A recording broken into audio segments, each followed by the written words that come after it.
evening. Good evening. Is it on? Good evening. This is your 5-minute warning. We're going to start talking in 5 minutes. Keep eating, but if you need to get up, get some coffee. It's regular coffee, it's not decaf. If you need some coffee, you need to take a break, but we're going to start our program in about 5 minutes.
Is there a light here?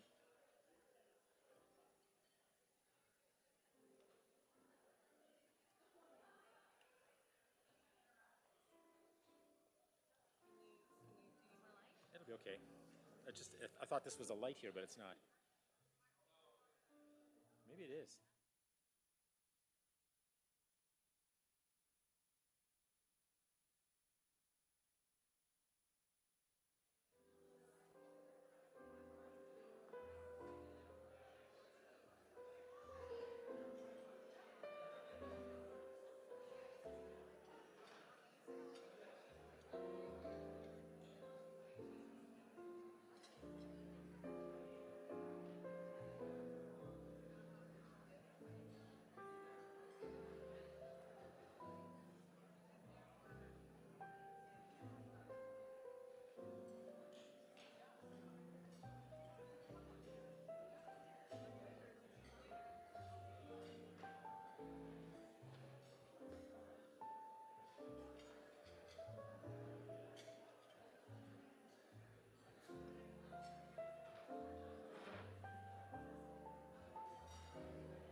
Good evening, seminary graduates, family, friends, and professors.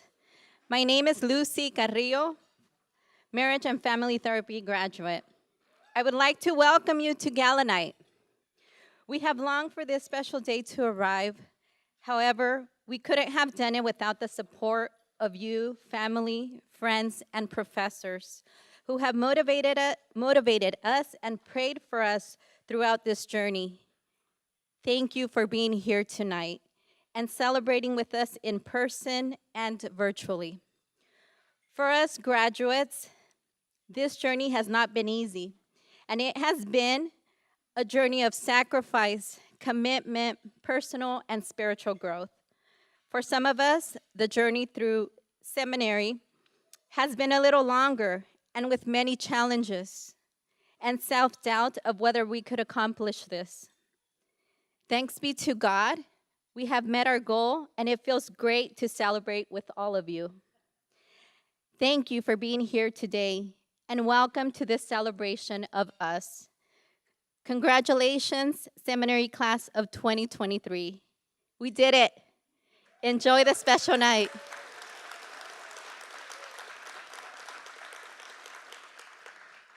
Buenas noches. Graduados del seminario, familia, amigos y profesores. Mi nombre es Lucy Carrillo, graduada en terapia matrimonial y familiar. Quiero darles la bienvenida a esta noche de gala.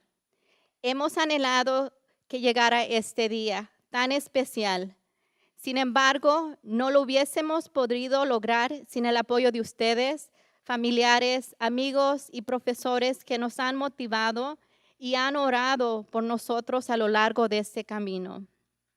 Gracias por estar aquí esta noche y celebrar con nosotros en persona y virtualmente. Para algunos de nosotros, el camino a través del programa de maestría ha sido un poco más largo y con muchos desafíos y con dudas de si podíamos lograrlo. Pero gracias a Dios hemos logrado esta meta y se siente maravilloso celebrar con todos ustedes. Gracias por estar aquí y bienvenidos a esta celebración de nosotros. Felicidades, clase del Seminario 2023. Lo logramos. Disfruten esta noche tan especial.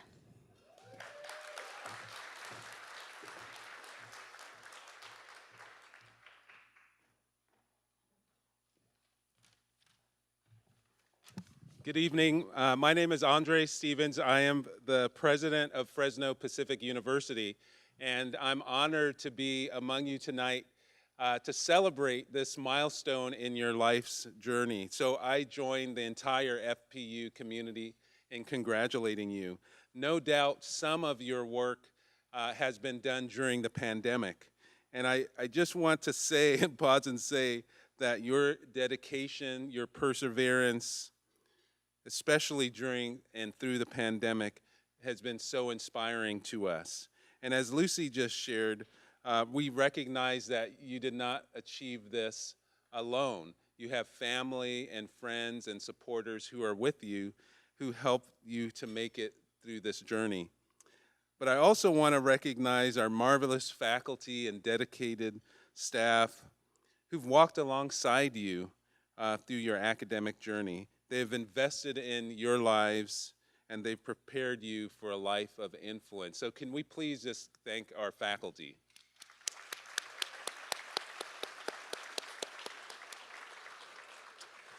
At FPU, our mission is to prepare students for faithful service through excellence in Christian higher education. We aim to strengthen the church and improve society through scholarship and service. As you move forward, I have no doubt that you will be transformational. You will bring hope and justice into the spaces that you work and live. I pray that God will continue to use each of you to bring His truth, His goodness, and His beauty into the spaces that you, again, work and live. I want to leave you with two quick words of exhortation, and then I'm going to pray for our evening.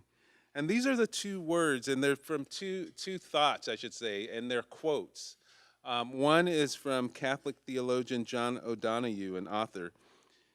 And this is what he says: take time to see the quiet miracles that seek no attention. Take time to see the quiet miracles that seek no attention. In this complex and anxious age, we can be moving back and forth.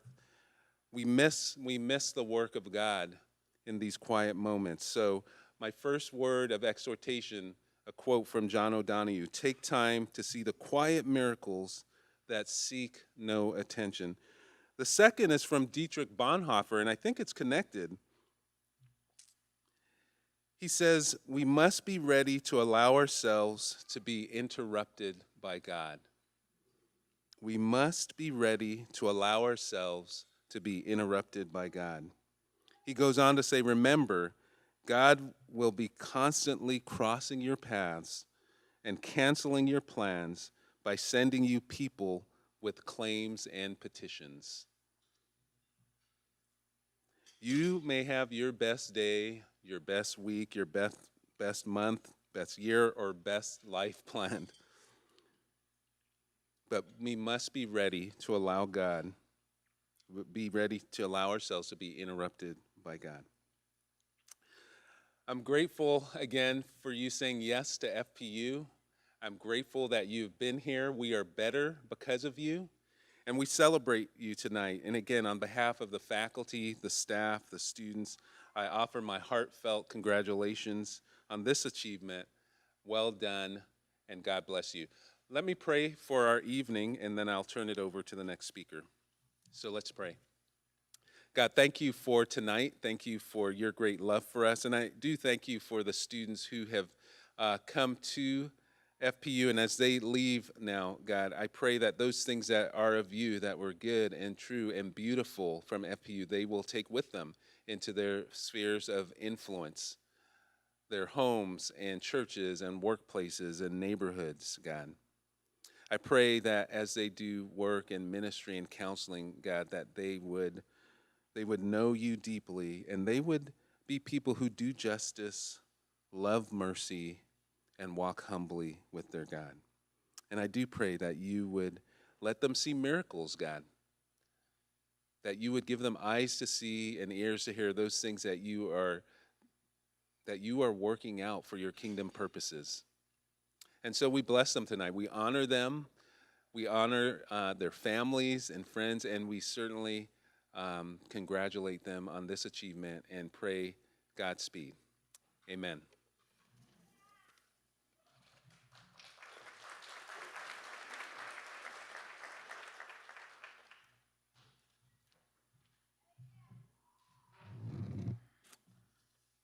This is a reading from Paul's first letter to the Corinthians.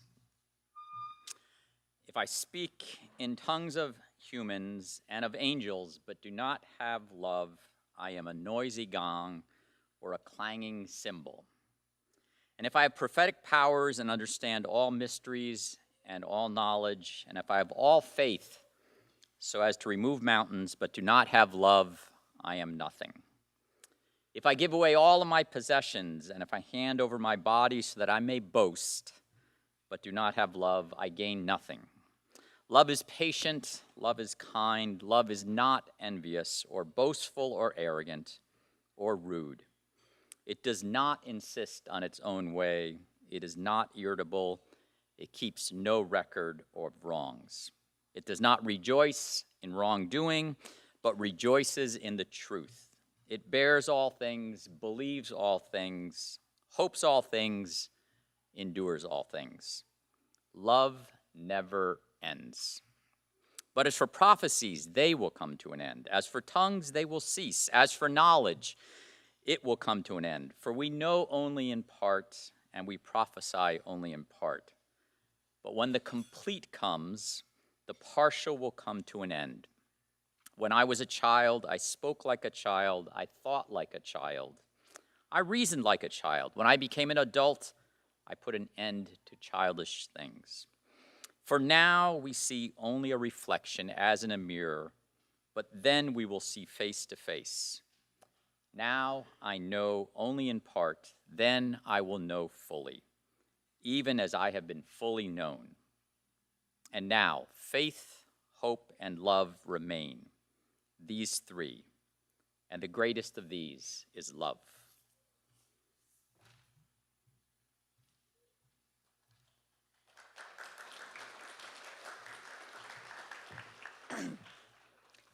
Good evening. This is the second time I'm here. My name is Sharon Tan, and I am the Vice President and Dean of the Seminary. I've had the honor of being that this year. This is my first year, and my first seminary Gala. I'm from a different country, so some words I have a little trouble with. And this is beautiful. So thank you very much for coming, and thank you. Welcome to all of you who are also joining us live stream. Our hope is that friends and family are able to celebrate with us from all ends of the earth. A few words of gratitude, a special thank you to Dr. Andre Stevens, our president, and our First Lady, Beth Stevens. Your presence here is very meaningful to our seminary community and students. Please also join me in thanking Courtney Warkentine. You can stand. She's the Seminary Student Life Coordinator, and the amazing Mariah Cushing, who is Assistant to the Dean, because it is because of them and their team that this beautiful night is possible. Thank you to our tech and special events team for their skills and support. Graduates, we are proud of your accomplishments and honored to have journeyed with you. It's my privilege to announce our senior awards first, and then later to announce our graduates as they are hooded by their faculty.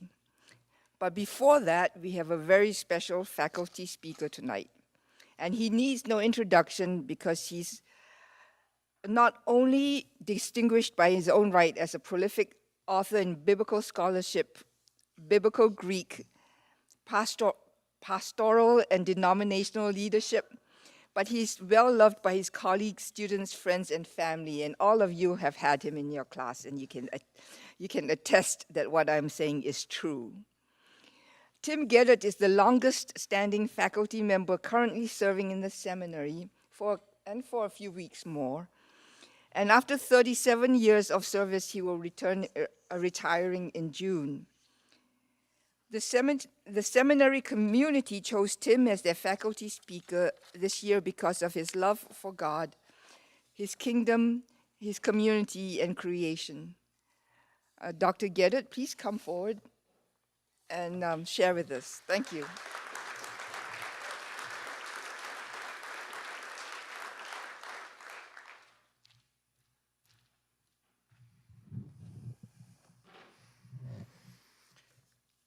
It's truly an honor to be here and to address you, my friends, and especially you graduates. A long time ago, in a not very far away place, I was where you are today. 45 years ago, I graduated from this seminary. At the time, the graduating class was quite different than your class today. Back then, most of us shared the same denominational background. Most of us were men. Most of us were racially and culturally white Caucasian. And in all these ways and many more, a great deal has changed in the last 45 years. Changed wonderfully. What a beautiful, richly diverse graduating class you are. But even back then, if one looked a little deeper, one might well discover that there were very significant differences from student to student. We may have looked somewhat similar on the surface, but what about all the stuff hidden from view? Some of my fellow graduates 45 years ago, if you really got to know them, seemed to have made it to seminary and through seminary against all odds. Either they or their families had triumphed in almost unimaginably difficult circumstances to get to seminary and then make it to the finish line. Kind of like some of you. And then there were those others, the ones that almost looked like they had coasted all their way to seminary and most of the way through it. It almost looked like life had been served to them on a silver platter. They had been spared the worst blows. Well, at least it looked that way. And maybe that's the way some of you see some of your fellow grads. Some of you have shared parts of your story with me, and I know that this graduating class, just like the one I graduated with, has some pretty large differences from student to student.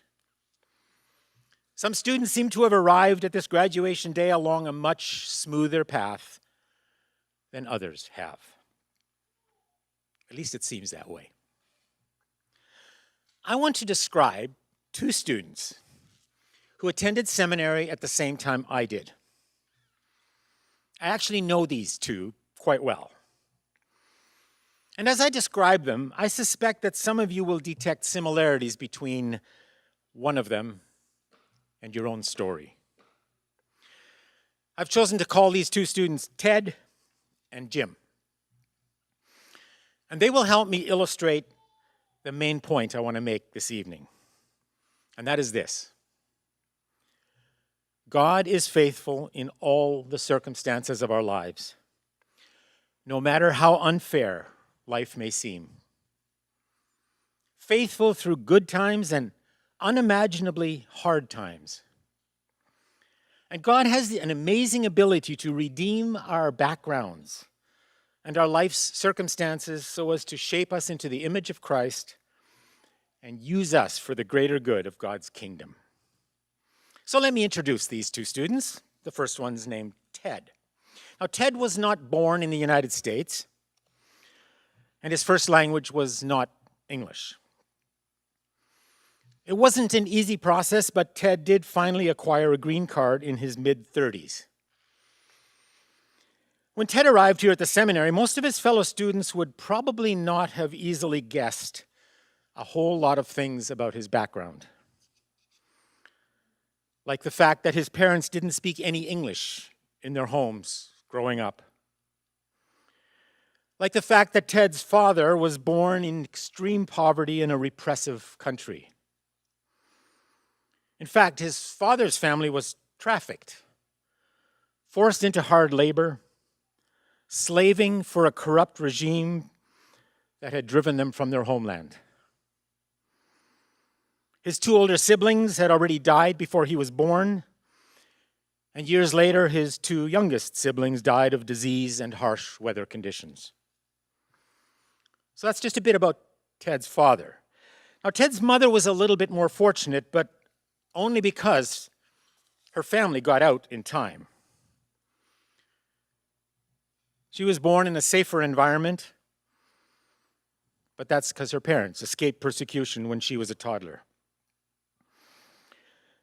Ted's great-grandfather, on his mother's side, had previously been shot in the middle of the street by a foreign military in the presence of his own family. Among other reasons, that's why the family fled their homeland.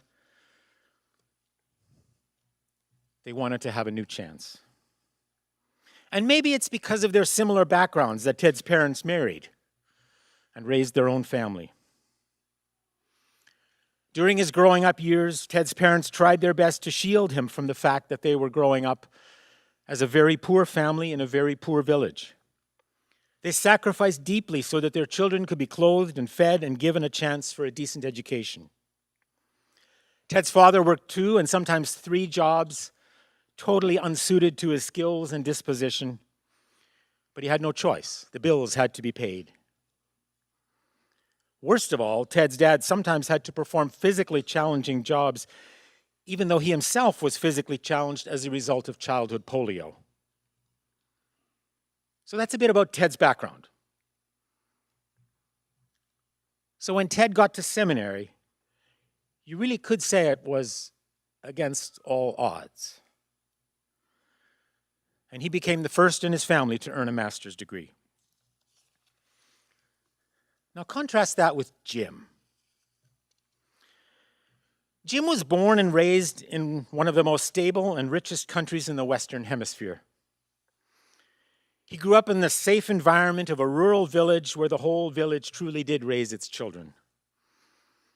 Jim's father was an educator. His mother, after raising her family, worked in a professional kitchen. Even before Jim went to university, he had lots of opportunities to travel, both in North and in South America.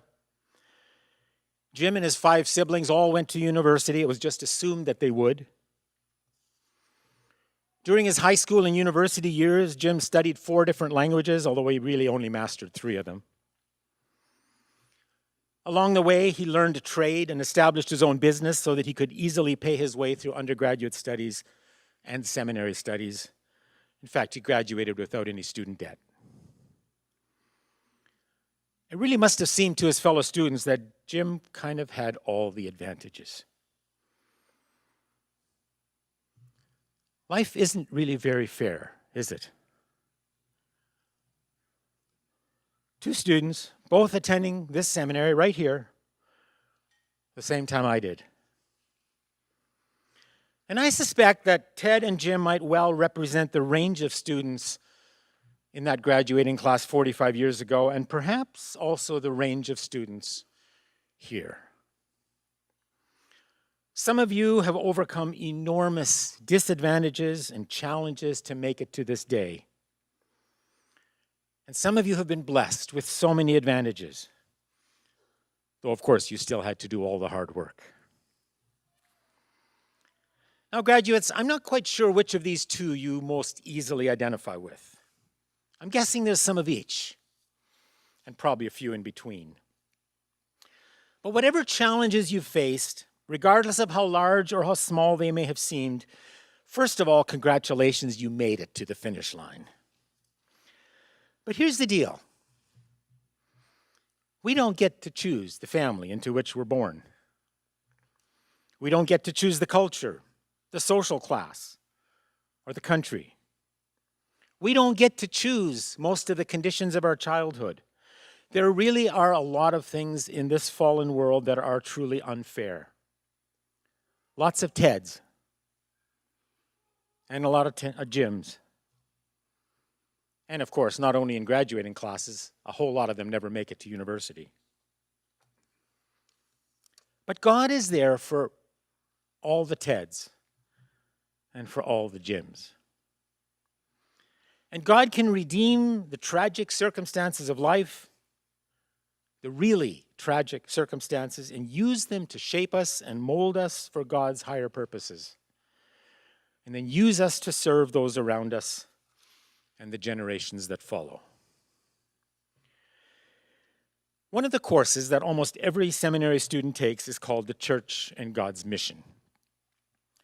Almost all of you grads took that course with me, and almost all of you took the online version of that course. In a few cases because it fit your schedule best, but mostly because it was in the middle of COVID, and that's the only way we offered it. I don't know if you remember, but in that online course, I included a reading that developed some themes from the Bible's stories of Abraham and Isaac and Jacob, and then especially Joseph. Joseph, who was very much a Ted type of guy. He was treated unfairly in his very dysfunctional family, brutally abused and then trafficked by his older brothers, falsely accused by his employer, unjustly jailed for a crime he didn't commit. And yet, God used Joseph to save not only his own extended family from starvation, but hundreds of thousands of Egyptians as well. And after God redeemed all those tragic circumstances in Joseph's life and used him for all of this, Joseph reflected on his life and said this to his family: "You intended to harm me, but God intended it for good, to accomplish what is now being done, the saving of many lives." At the end of that lesson, in that online course, I asked each of you to reflect on your own experiences and then to answer this question. Where have you experienced that God has transformed evil acts and awful circumstances into something that God could use for your good and for the good of others? I still remember many heart-stirring answers that many of you wrote. Some of you told heart-rending stories of experiences in your life that were as bad as anything Joseph faced, as bad as anything faced by Ted's parents and grandparents. And some of you told heartwarming stories of how God has always been there for you, opening door after door, leading you to this place, recounting God's blessings in just the way that Jim might have done it. God has truly been faithful to each of you, or you wouldn't be here today. Whatever your story, God has been leading. And my hope and my prayer for you is that you will be able to say, whatever I had to overcome, whatever I have given up along the way, whatever challenges seemed almost too tough to face, God has been there all along. And God has meant it for good, for the saving of many lives. Because that's what you're commissioned to do. Whatever your chosen career, whatever your divine calling, whatever your personal mission, you will be partnering with God for the saving of many lives. As therapists and pastors and teachers, you'll be about the business of saving lives, sometimes saving them from their own bad choices, or from abusive situations, or from potential suicide, or from a life of meaninglessness, or from a life without God. God will use you for the saving of many lives. When I described Ted and Jim, I didn't use real names. Now, you probably assumed I was just trying to protect their innocence. Or maybe you thought it's because you didn't know them anyway. Well, let me assure you that they're not innocent. I know that for sure. But let me also say you actually do know them. Both of them. I gave them the names Ted and Jim because those are the two names most commonly used for me if people forget my real name. So who's Ted? Who's that student whose background is filled with so much evil and terror and injustice? Actually, his real name is Tim Geddard. And who's Jim, that student who grew up with so much privilege? His real name is Tim Geddard. I did actually describe myself both times. Now, let me be clear. I am not claiming that I have personally faced as many challenges in my privileged life as many of you. I haven't, but my parents have, and my grandparents, and my great-grandparents. And through it all, God shaped them so that they could shape me. And I am who I am, and I've done what I've done because there's a whole legacy of people who have experienced God in the unimaginably difficult circumstances of life and known that God means it for good. Today, I can honestly and sincerely say, filled with gratitude, that God has been in my life story through all the generations.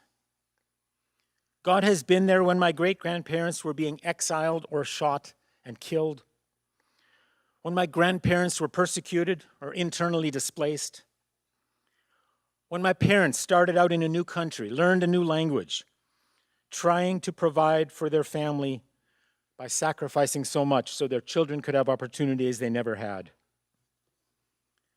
And God has been with me through all the years of studying, through all the experiences of gain and loss, through all the challenges of raising my own large, wonderful, blended family, and through all the enriching years of interacting with bright, gifted, beautiful graduate students like each one of you.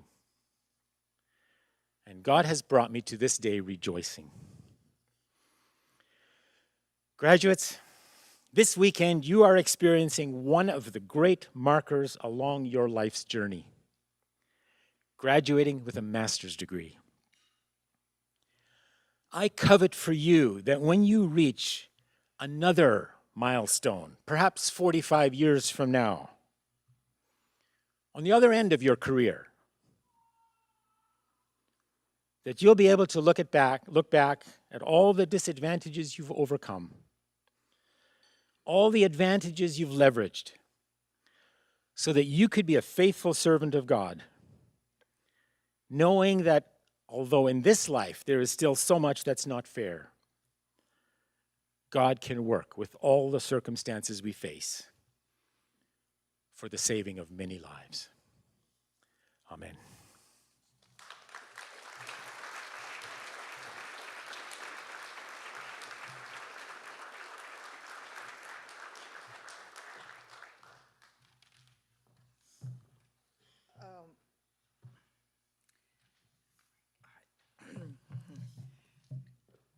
We have a plaque for Ted and Jim. And it says, from the seminary, in gratitude to Tim Geddert, PhD, for 37 years of faithful service in promoting shalom in the church and foundational work in establishing a Jesus-centered and kingdom-focused seminary, May 5th, 2023.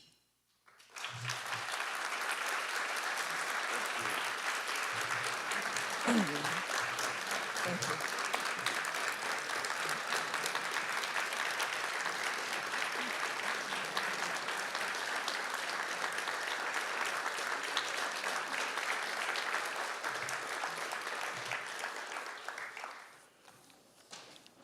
I have to add something to that, and which is sometimes I've wandered down the street thinking, why am I here?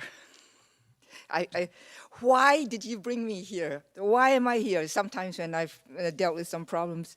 And then I heard Dr. Geddert speaking in one of his Bible knowledge seminars, and I thought, God brought me here to meet Dr. Geddert, to hear him speak.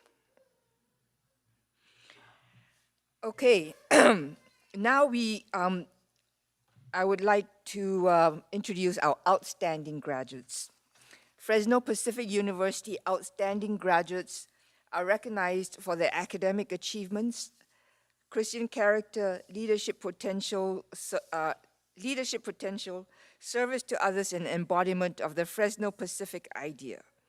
Outstanding graduates become a permanent part of a select group of FPU graduates and retain their distinction as an FPU Outstanding Graduate for life. This is a university award, not so much a seminary award. 2 outstanding graduates are selected from each school and from the seminary. This year, our Outstanding Graduate Awards go to Lisa Basil and Mitchell Ross. Please stand.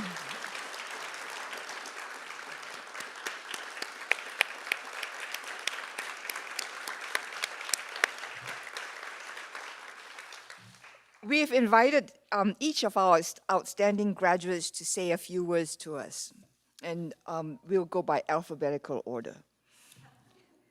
So Lisa Basil, who's getting an MA in Marriage and Family Therapy, has demonstrated high academic achievement throughout her student career.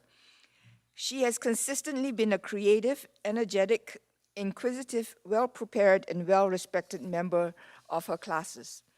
She has engaged her peers and her instructors with authenticity, vulnerability, and respect.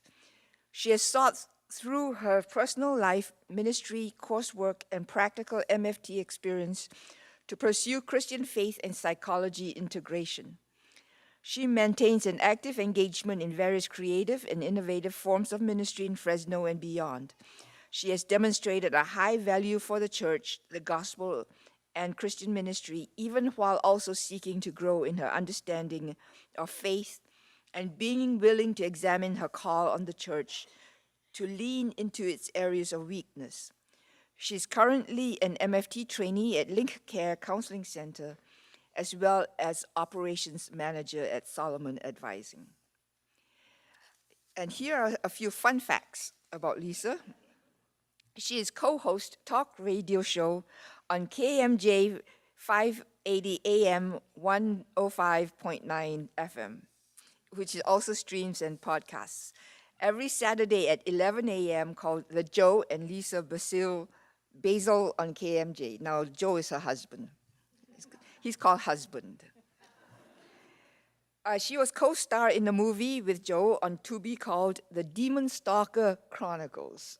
You see, we have very interesting people here. And narrated a book written by Joe on Audible called Tin Cans, The Girl with the Red and Black Hair. Lisa?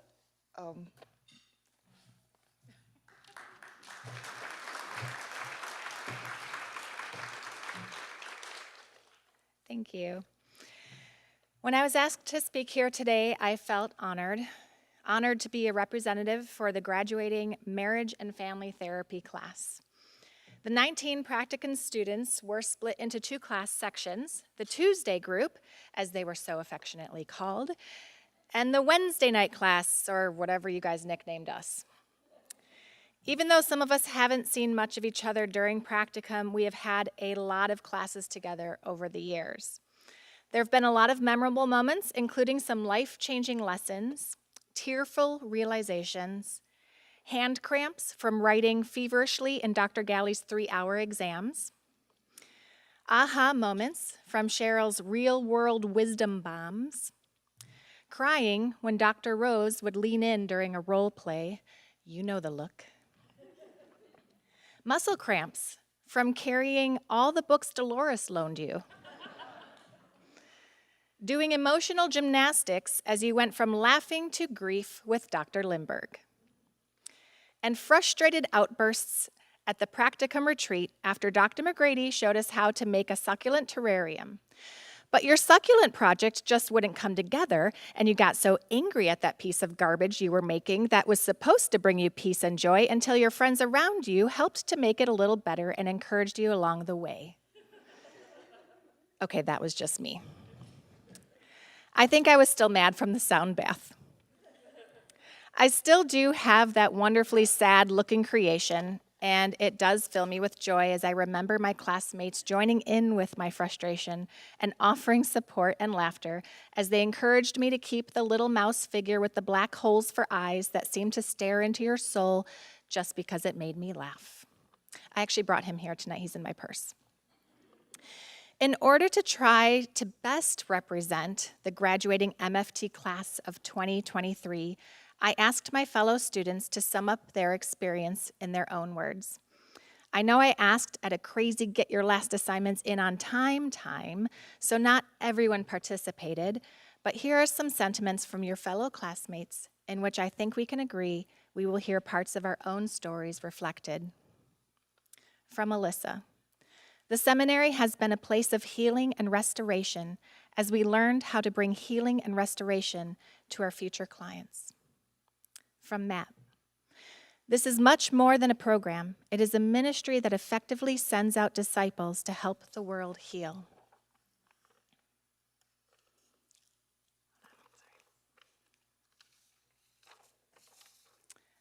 From Lucy. My journey at seminary has been full of tears, personal healing, and personal growth. I take with me a new person filled with wisdom shared by the professors of the seminary. From Andrea.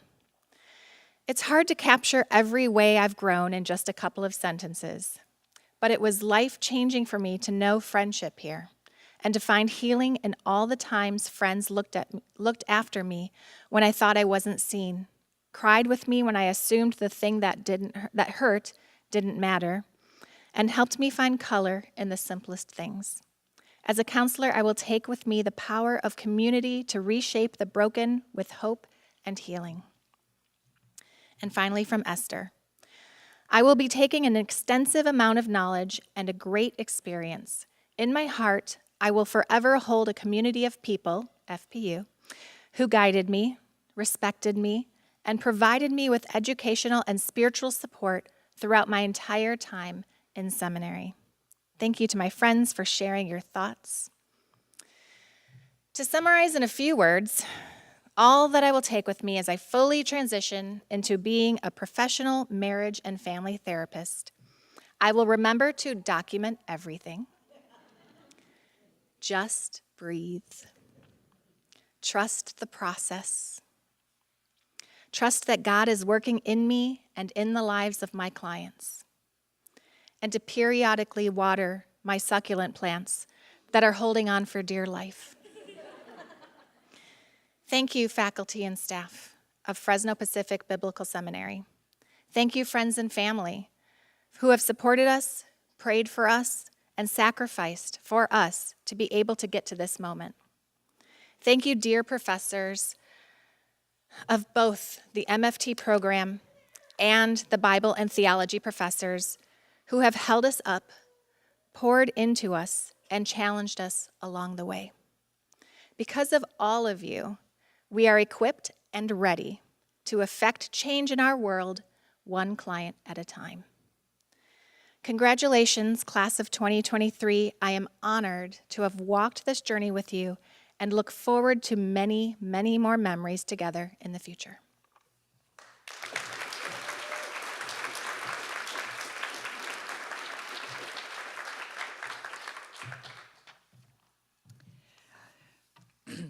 Mitchell Ross graduates with not one, but 2 master's degrees, the Master of Divinity and the MA in Marriage and Family Therapy.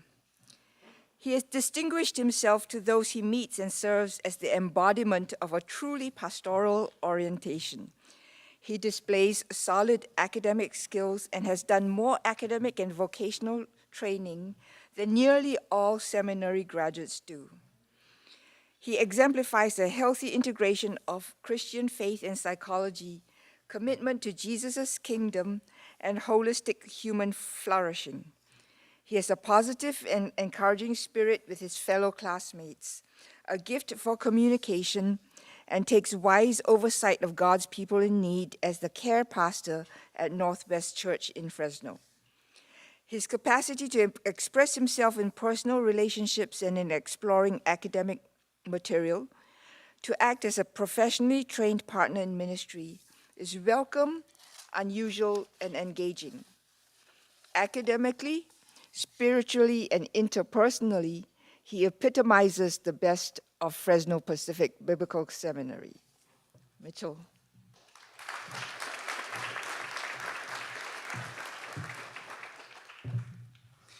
Well, the only joke that I have prepared for tonight is that they asked a pastor to speak in 4 minutes or less.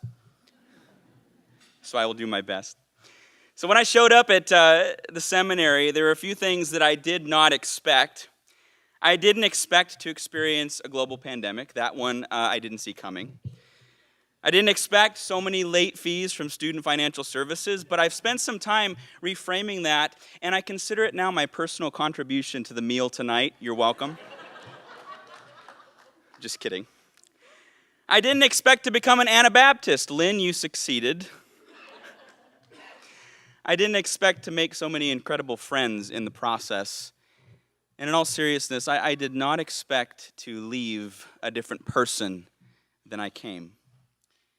I expected that God expected me to gain theological training, knowledge, practical pastoral and therapeutic skills to do ministry, all this external work. And while I definitely grew in those areas, I'm convinced as I look back that this actually wasn't the work that God actually led me here to do. I'm actually convinced now that what he intended to do was not something actually outside of me, but something in me. And I think I can say with some confidence that at some level to my fellow graduates, I say this, that this is actually what God desired to do in all of us in seminary. To give us an inside-out compass for life, for ministry, for transformation. So I brought this fruit with me today. And I actually employed a couple of fruit experts. Can my fruit experts raise their hands? We've got a couple, one back there, one back there. Thank you, Matt and Crystal. So I need to ask, before we get there, what is it that I gave you? I gave you a banana, right? Okay, so I want to start by suggesting that when you and I go to the store and we buy a banana, we're not actually buying a banana. What we're actually buying is a banana peel. But we're sure there's a banana inside, right? So now, here's what I want to do. As far as I can tell, one of the only ways to make certain that there's a banana in this peel is we have to open it. So let's go ahead and open the banana. And what do you have? A banana, right? Okay, so Dr. McGrady would say you're not being skeptical enough. You need to ask questions. If you really want to know the answer to the philosophical question, what is banana? You need to taste it. Cheers. Oh, it's a little bit green. But I like green bananas. So now we've tasted it. So what is it? It's a banana, right? We have tested it, and we are sure and confirmed that underneath that 25-cent peel that I paid for is indeed a banana. But you knew this from the beginning, didn't you? Just by looking at it, every person in this room knew intuitively that everything God creates, what you see on the outside is what you're going to find on the inside. And there's a word we have for that, and it's integrity. We know that everything God creates has integrity. So you might be thinking, Mitch, is that true for all fruit? Sure it is. And that's why I brought this watermelon. Are there any fruit experts that can catch? No, I'm just kidding. So you go to the store, and when we are going to buy a watermelon, what do? You pick the watermelon, you tap it, and what are you listening for? I volunteers tribute. What are you listening for? A hollow sound, right? Now, okay, we are about to be graduates, and that makes us reasonably intelligent human beings. And so I want you to follow with this with me. When we want a watermelon, we go to the store, and we spend good money on a watermelon rind, and then we thump it, and if it sounds empty, we buy it. Because you and I know intuitively that everything God creates has integrity, that what he tells you, what he informs you on the outside is what you're going to find on the inside. But I think all of us know at an intuitive level and have experienced the disappointment that takes place in relationship with a person where what they show on the outside is incongruent with what we experience of them when we taste of their lives. And this question that I think is so important for us to consider as we graduate and move into the next stage of God's journey in our life, the question is this: is what we communicate and express on the outside what people are going to find on the inside? And when people taste of our lives as we leave Fresno Pacific Biblical Seminary, is what they're going to find congruent with the rind and peel that we project on the outside? See, because I know this about you and I know this about me, we have worked hard to develop the acumen and the theory, the theology and the practice in order to become community leaders and pastors, theologians and therapists, and all of those things are important to God.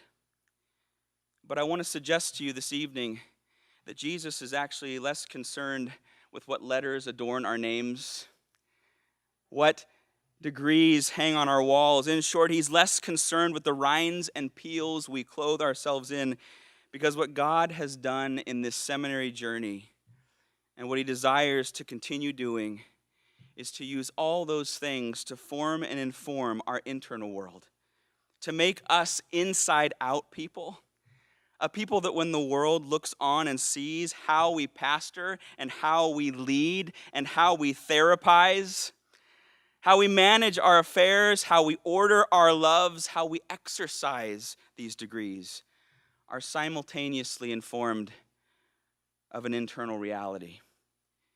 And so as a friend and a peer, What I have had the privilege of seeing in you is a bunch of inside-out people.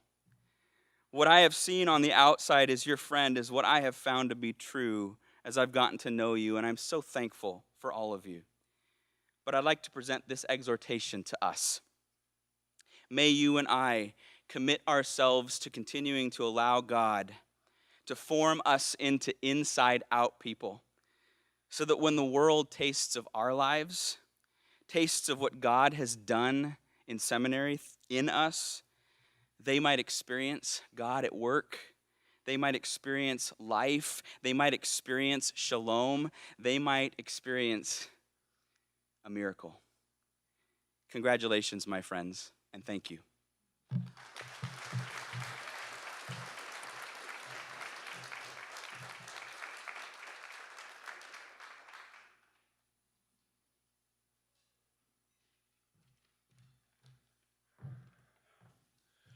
My name's Dr. Brian Ross. I am the Associate Professor of Pastoral Ministries here at the seminary. Unfortunately, I do not have any fruit with me tonight. But it's my pleasure to present the seminary's Community Service Award. Each year, the seminary honors a local church or agency that models service to the community in the name of Christ. In addition to a plaque, we also make a donation to the organization to support the work that is core to its mission. This year, we are honored to present our Community Service Award to the Garage Church. We are excited that several of our students and university colleagues serve in leadership capacities at your church. Please come up front.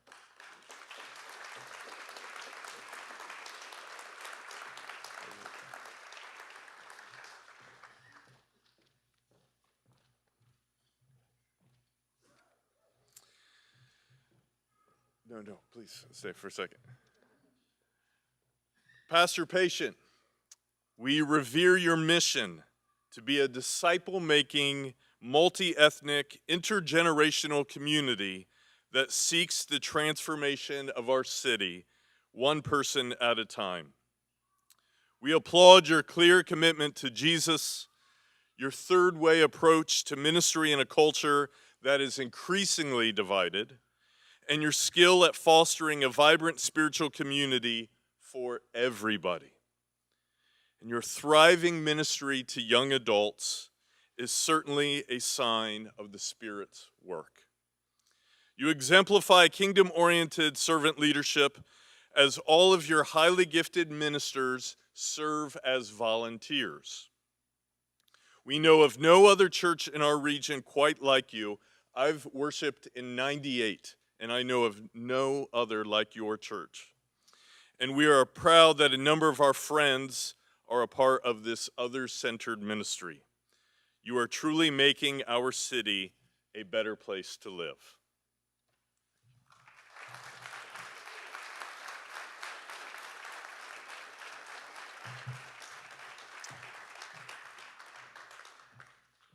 I'm going to call up Dr. Cindy McGrady. She's the program director of our Marriage and Family Therapy degree program. But I almost forgot, on the way up here, someone slipped me a note. I'm not sure what it says, but they asked me to read this. Handwriting's a little difficult. Dr. Ross, I'm glad you are acknowledging Pastor Patient. He's great. Of course he is. But could you please encourage him to consider enrolling in a program at the seminary? It would bless him and the Garage Church mightily. He should especially take your classes, Dr. Ross. They are life-changing. So anyways.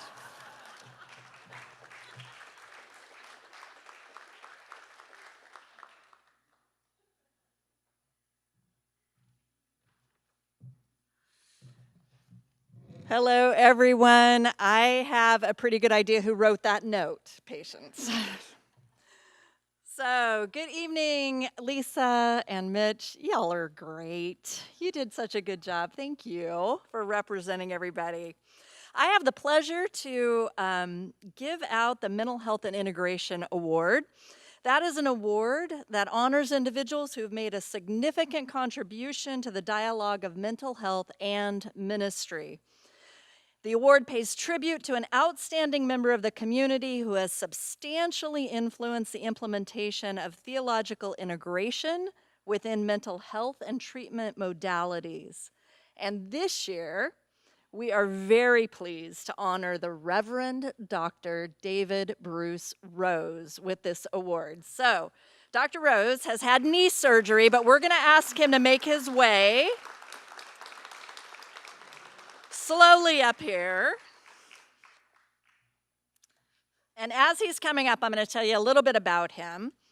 It really would be hard to overstate the significance of Dr. Rose's life and accomplishments.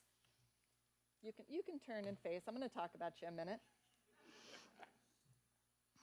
I encourage you to take some time to read just a portion of our sampling of his work on the back of tonight's program, but I do want to draw your attention to just a few things. Dr. Rose, who is now an emeritus professor here at FPU, has served the seminary faithfully as, well, just about everything.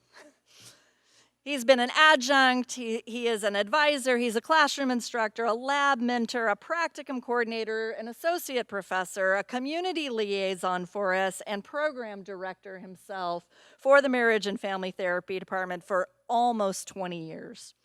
He's both an ordained Presbyterian minister, having pastored churches in multiple states, including one Messianic synagogue here in Fresno.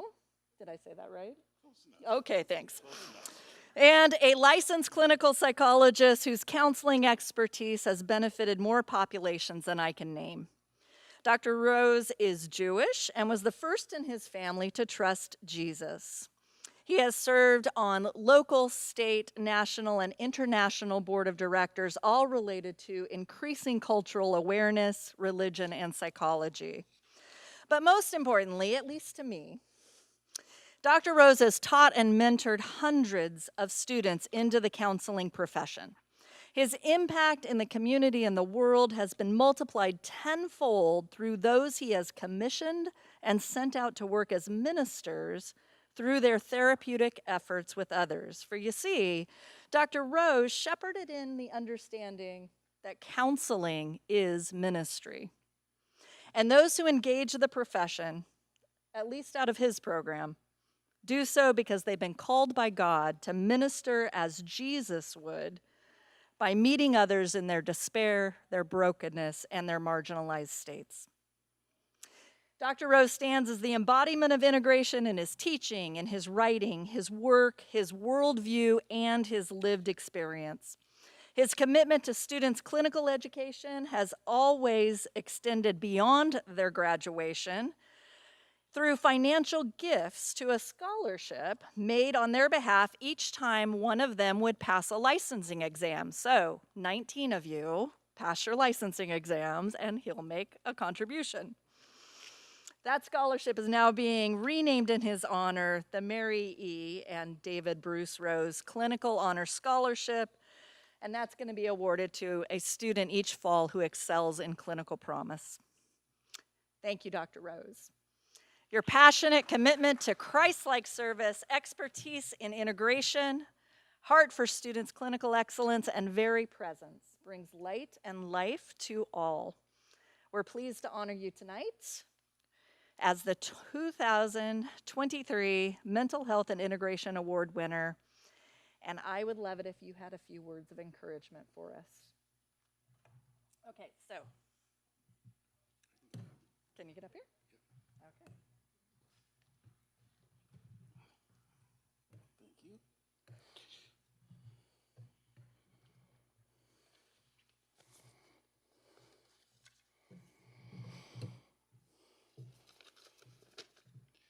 When I served as a pastor, I was taught you're not supposed to distract people by your own issues.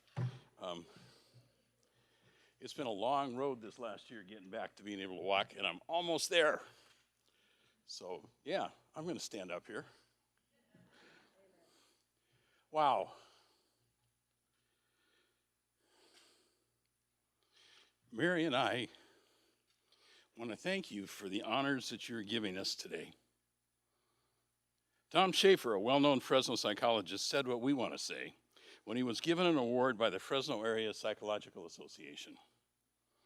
He'd received numerous awards, but he said, to be recognized by your peers is extremely powerful.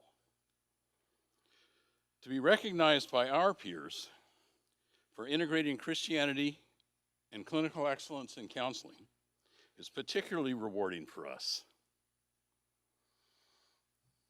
As my internship at Community Hospital wound to an end, I met with my supervisor to discuss next steps in my career. I asked him if I should advertise as a Christian counselor. He paused for a minute and said, no. He said, first off, Fresno is a small enough community, everybody who needs to know will know. But more importantly, every person I know who advertises as a Christian counselor is incompetent. Yeah, my heart broke. What does it say when Jesus is used as an excuse for incompetence? How many counselors were embarrassing Jesus with their inadequate work? I left that meeting promising myself and Jesus that I would do all I could so that no one would ever say this about my ministry as a Christian psychotherapist. And neither would they ever say it about the ministry of my students. As I've repeatedly said, if you're going to counsel in Jesus' name, you better do it well. You see, hold that for me, thank you. Got to do hand motions. You see, psychotherapy is a mystical adventure. In the therapy session, the client holds out their soul and asks you, and through you asks Jesus to help them hold it. They may be lonely, traumatized, or wanting to grow to become more. Regardless, at our best, we respond to that request by joining Christ in his ministry of reconciliation. We are peacemakers in the most fundamental understanding of that term. We bring shalom to individuals, couples, families, and communities.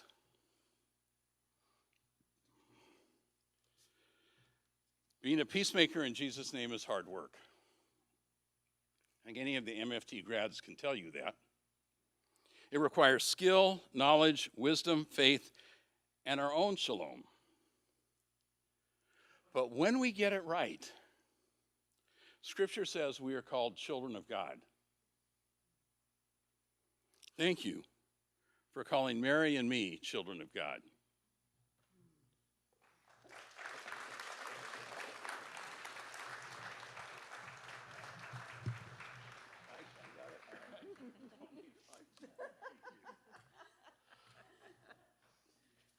I'm trying really hard not to look helpless. Okay, just whoa, stay right there. Stay right there, Dr. Rose, and don't back up and don't fall.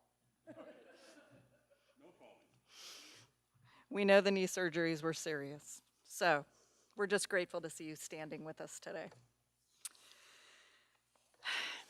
One of the best parts of this particular award is, alongside getting to honor someone from our community, there is also a student recipient of the award from the Marriage and Family Therapy Program who receives a financial gift of $1,000 in Dr. Rose's honor.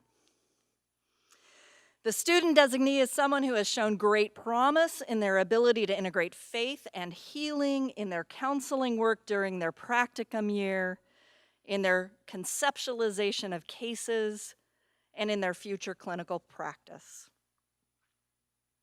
Both Dr. Rose and the student honorees' names are engraved on a perpetual plaque that's proudly displayed at the Fresno Pacific Biblical Seminary.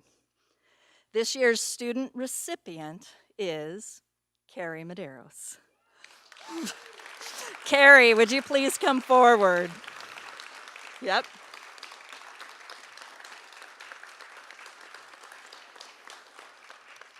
Please come take a picture with Dr. Rose, Carrie, and congratulations. Yeah, woohoo!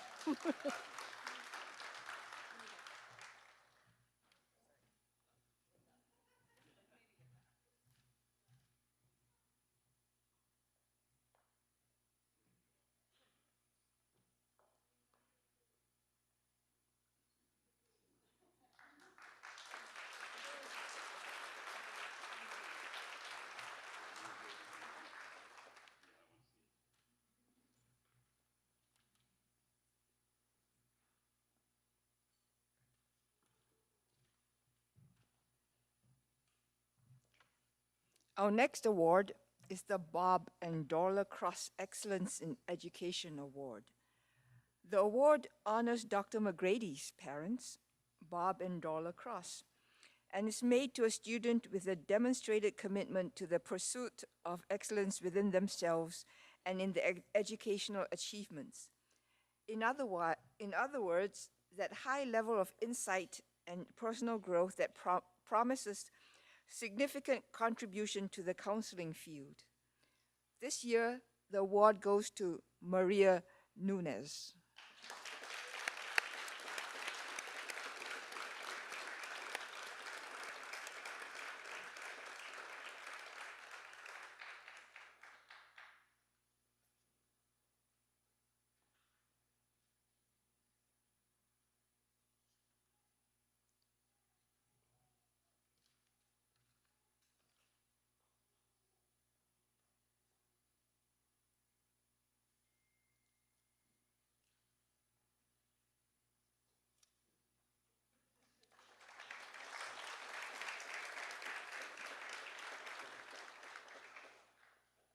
Next is the Zondervan Award for Outstanding Achievement in the Study of Theology.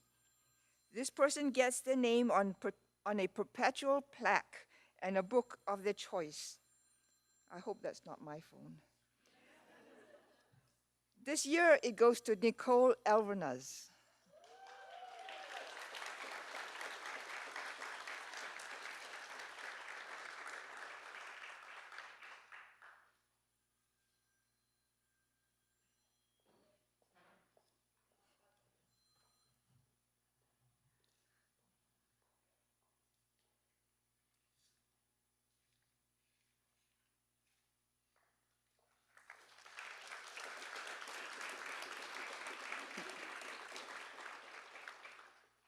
Dr. Adam Gali and Dr. Linjos, you're up next.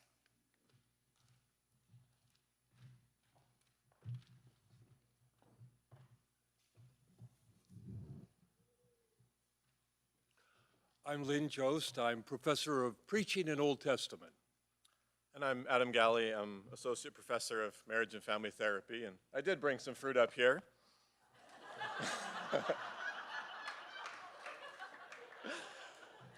In our senior seminar class and advanced family studies class, which we take very seriously here at the seminary, our students integrate key themes of learning around a topic of their interest. Students across seminary degrees develop professional, creative, and practical papers and projects and discuss them with their peers in a learning community. These papers and projects integrate biblical and theological, cross-cultural and social scientific disciplines and perspectives.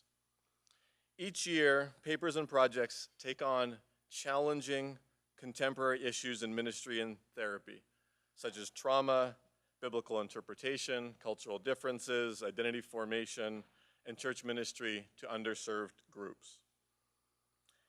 And each year, we have several excellent papers and projects from which to choose. This year is no different on both counts. We have carefully reviewed the papers and projects, and we have received input from student voting. Together, we have identified 2 submissions for this year's award. This year, we're awarding a best paper and a best project, which also represent students, one each from the MFT program and from the ministry programs.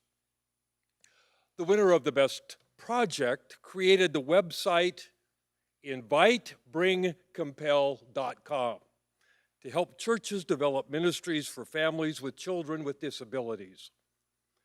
The project stands out by sharing the compelling story of the author's family, sharing it transparently and appropriately, and in using the artist's skill in videography to create the website without exorbitant expense.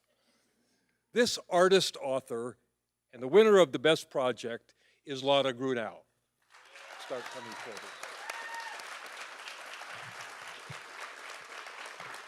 And as Lana comes up, I'm going to make another announcement. The winner of the best paper came down to a very tight race between two excellent selections that had Lynn and I up late at night and early in the morning trying to make a difficult decision.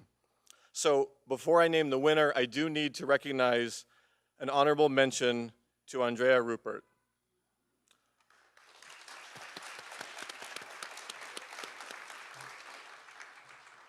But the best paper winner was an essay that explored how Latina young women discover their full identities while honoring their parents, especially their fathers, in the ways they gave them love, considering unique cultural strengths and challenges, and ultimately looking to the love of Jesus and the place of God the Father, as well as the theory of internal family systems to promote healing and growth for these young women.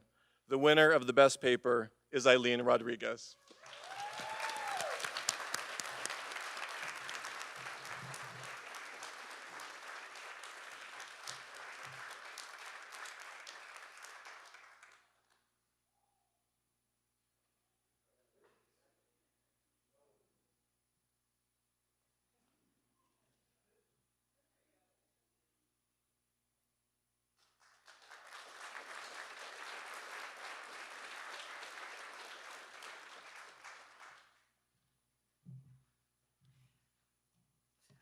I'm so much shorter. This ends our awards and prizes. So we'll now have a short intermission. Please enjoy some dessert, if you still have some. And the restrooms are out in the foyer, and we will begin the hooding shortly. So graduates and faculty, let's head out and get into the green room and get all suited up. And we will come back shortly.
We are going to get started in just a minute.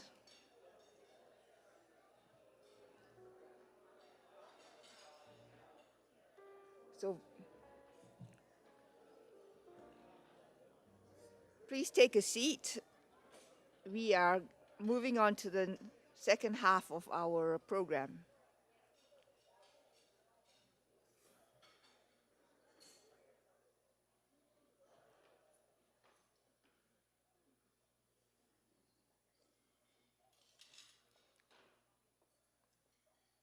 Good.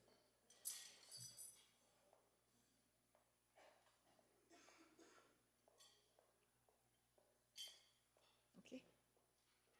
All right. Now we come to the part of our gala when the graduate students receive their hoods. Faculty, please come forward.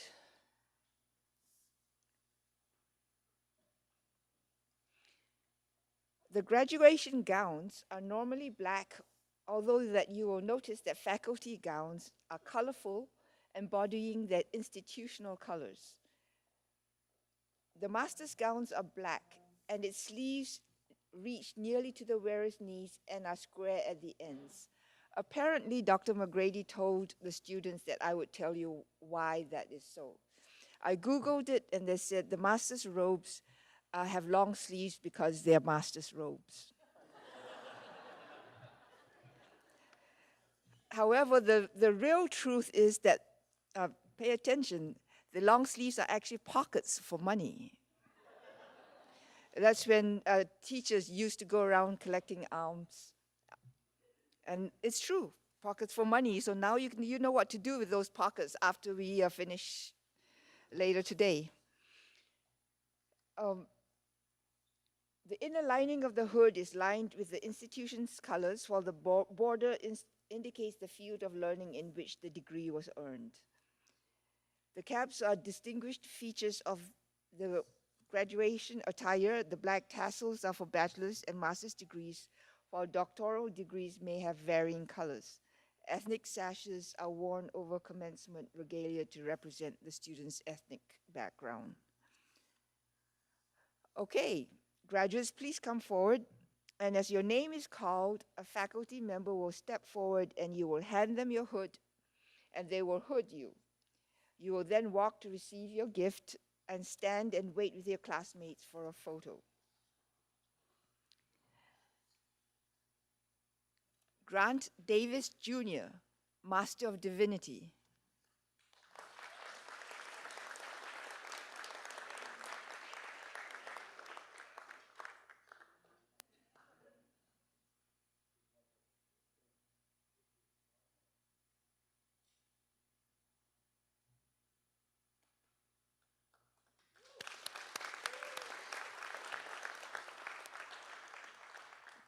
Mitchell A. Ross, Master of Divinity and Master of Arts in Marriage and Family Therapy.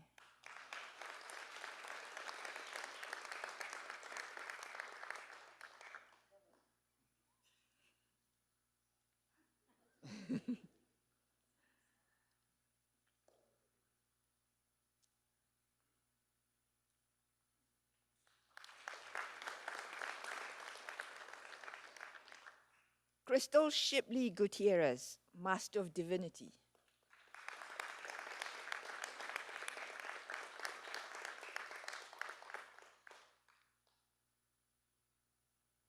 By the way, the Master of Divinity is the biggest degree that Fresno Pacific University has.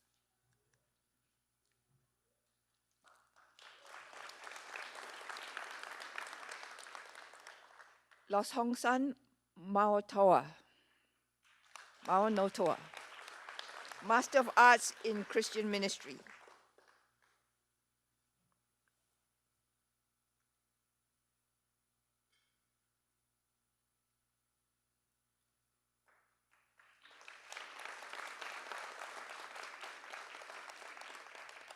Seth A. Jordan, Master of Arts in New Testament.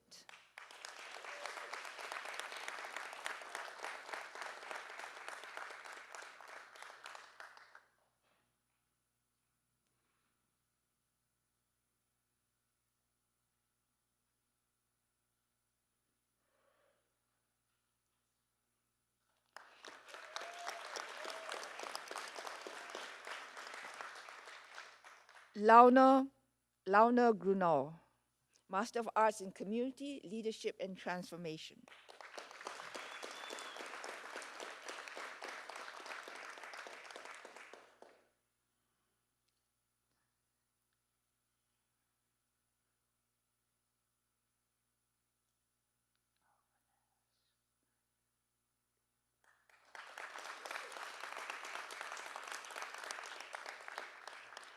Nicole Lynette Elvernas, Master of Arts in Theology.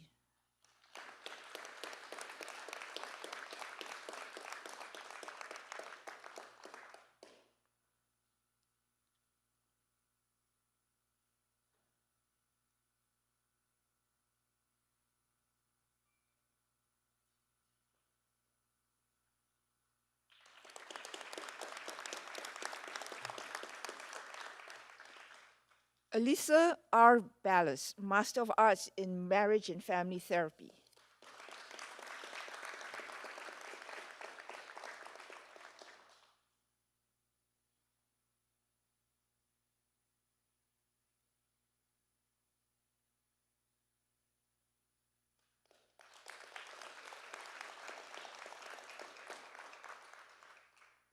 Lisa Basil, Master of Arts in Marriage and Family Therapy.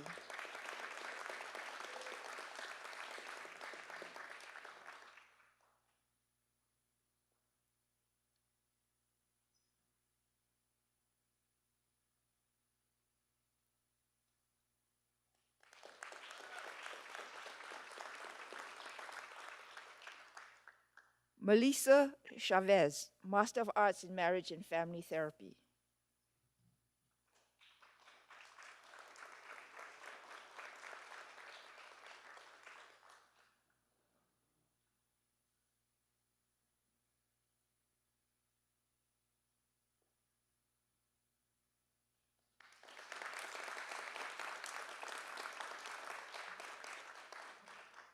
Jordan Christine Hobbs, Master of Arts in Marriage and Family Therapy. Carrillo, okay.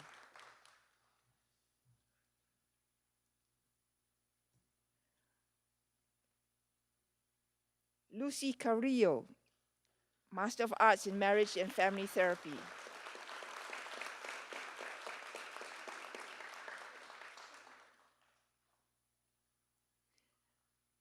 Bethany Sarah Benyakoy Kendall, Master of Arts in Marriage and Family Therapy.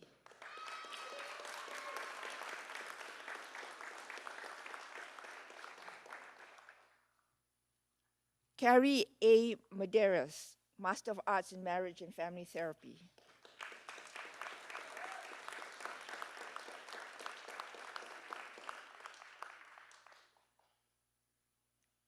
Matthew Moorhead, Master of Arts in Marriage and Family Therapy.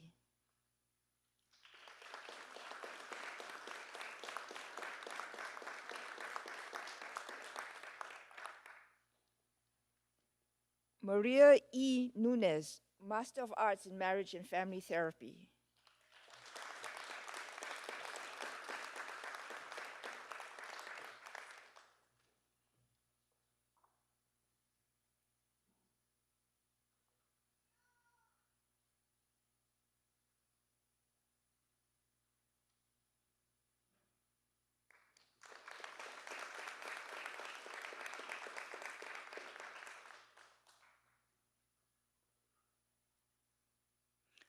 Hope Obermiller, Master of Arts in Marriage and Family Therapy.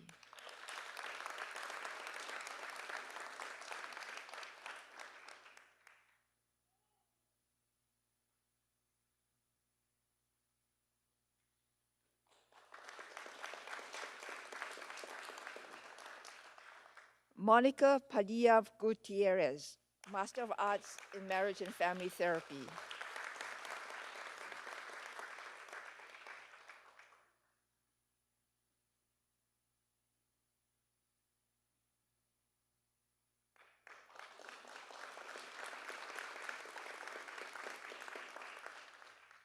Cristina Palacios Gomez, Master of Arts in Marriage and Family Therapy.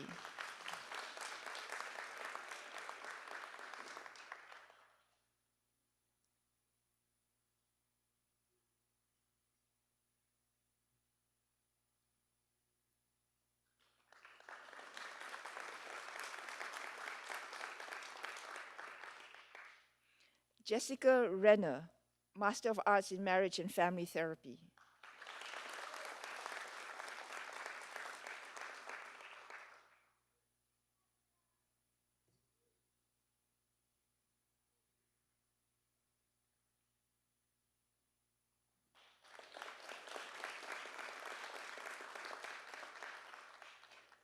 Emily Rodriguez, Master of Arts in Marriage and Family Therapy.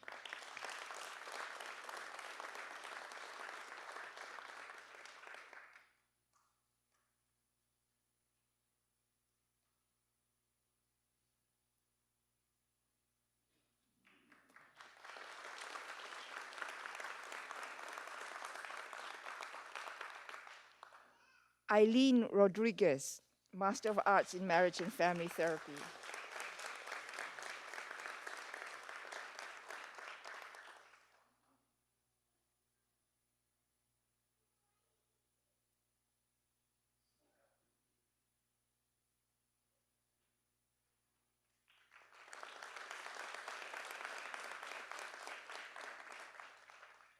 Andrea Marie Rupert, Master of Arts in Marriage and Family Therapy.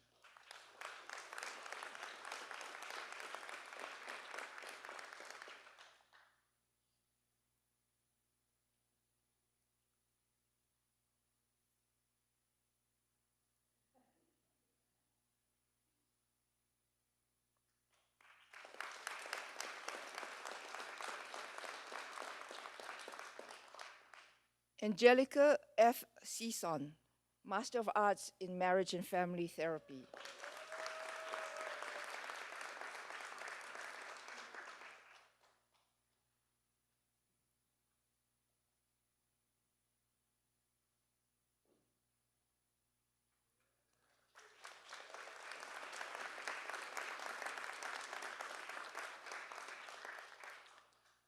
Esther Torres, Master of Arts in Marriage and Family Therapy.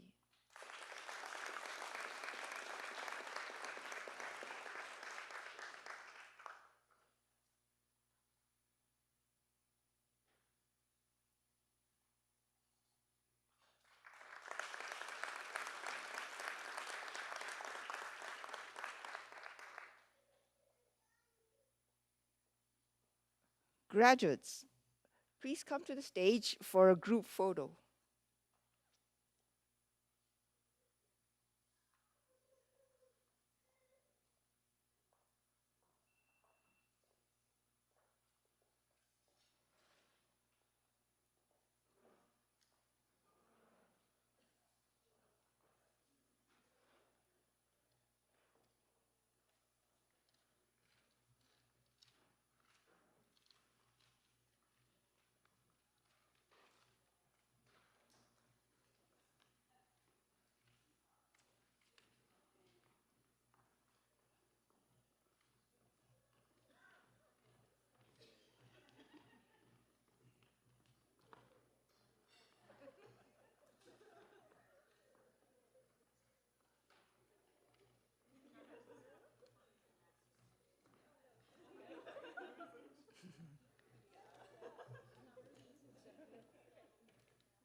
Friends and family, this is Fresno Pacific Biblical Seminary's class of 2023.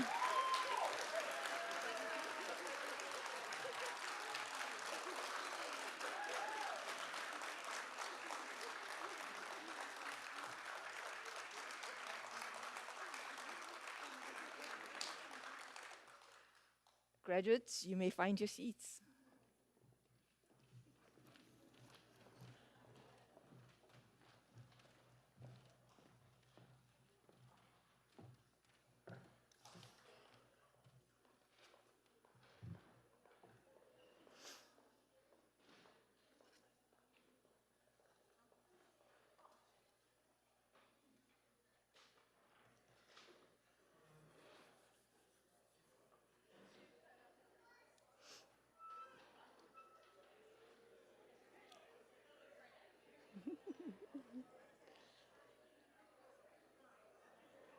So fun.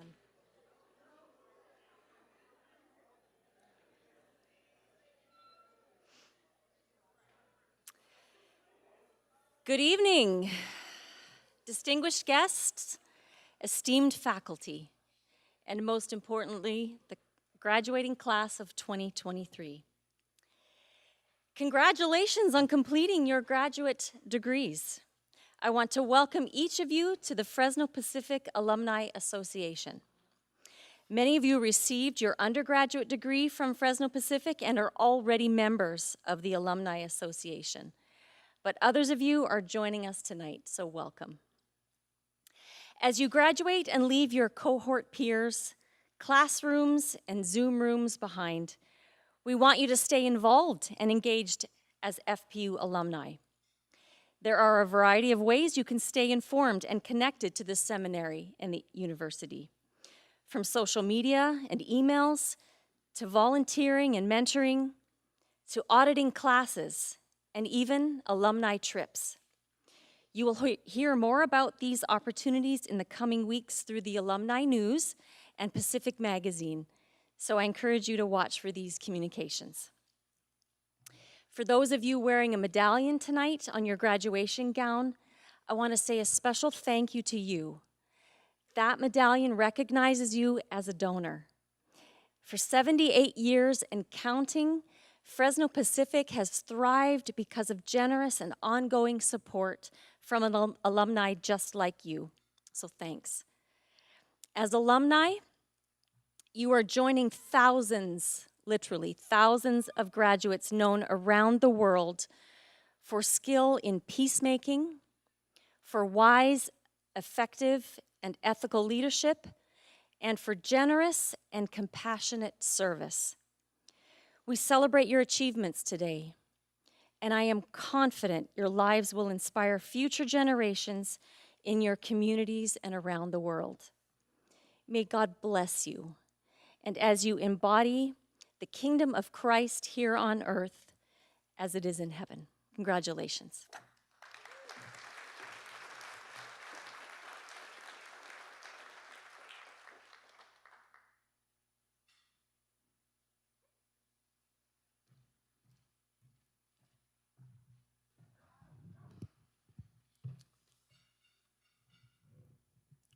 Hello again, graduates and family and friends and faculty as well.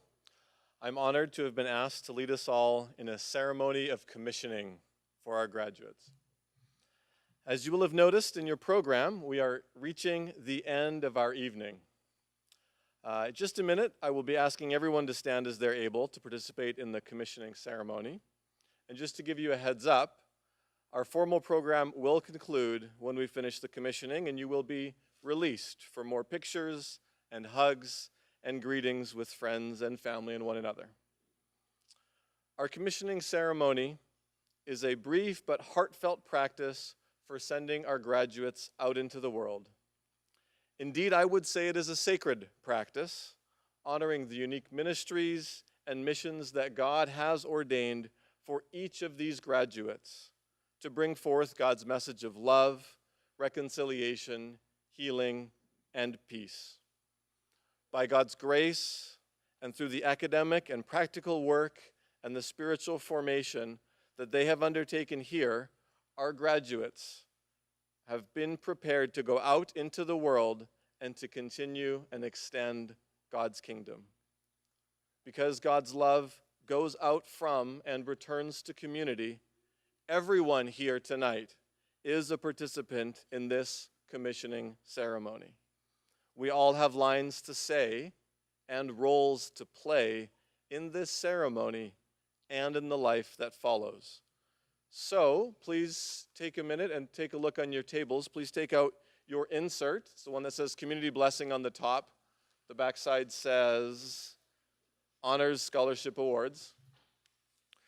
Please find your place. I will say the lines marked with an L. Graduates, you will recite out loud the lines marked with a G, and my fellow faculty members and all the friends and families gathered here, please recite from the lines marked with an F. Now, I will ask everyone to stand as they are able, and please join me in the commissioning of our graduates.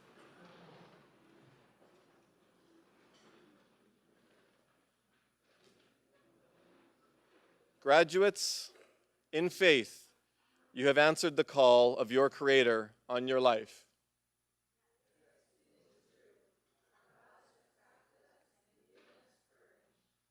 In faith, you have walked together the path you have discerned, and Jesus has walked with you.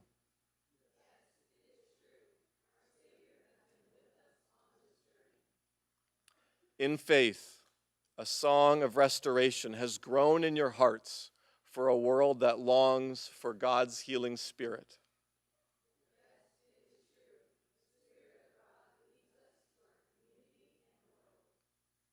So go now in the courage and creativity of your Creator. Go singing the sweet and savory songs of your Sustainer.